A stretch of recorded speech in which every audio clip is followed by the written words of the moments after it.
Hey guys, let's talk about cluster feeding whilst I really quickly get ready to go out. My name's Ruth, I'm a health visitor in England. Let's get into it. Cluster feeding is very common in newborns. They feed a lot, and cluster feeding is when they feed.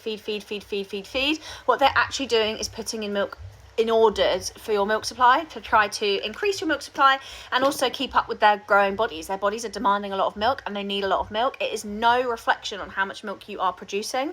By that I mean it doesn't mean you're not producing enough milk, and the way you can tell is if you're producing enough milk is they are starting to follow their birth centile. They may have lost 10% up to 10% of their birth weight in the first few weeks. That's very normal. That's again no reflection on your milk supply. That is typical for a newborn baby.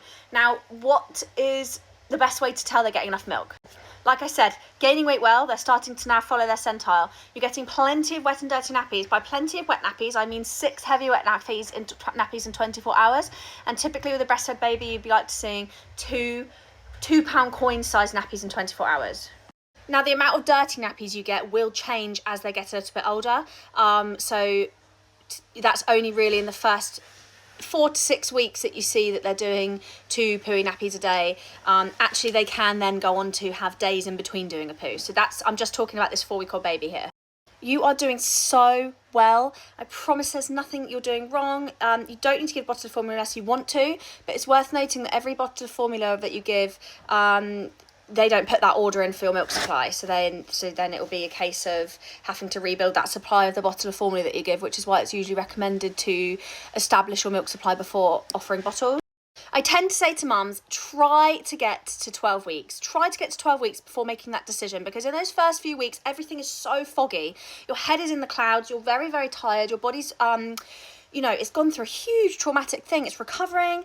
And actually, quite a lot of mums I speak to, they say they gave up in the first few weeks when they were really, struggling, and they wish that they had just persevered until 12 weeks and then made that decision without that foggy head. Obviously, you must do what's right for you. That's just, if you want to give up earlier than that, then of course do what's right for you.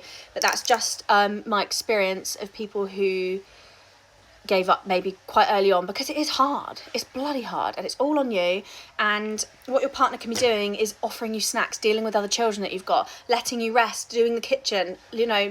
That's how your partner can support you, is by looking after you, basically. So hang on in there. You're doing amazingly well. I promise it will pass. Cluster feeding is very difficult, but you've got this.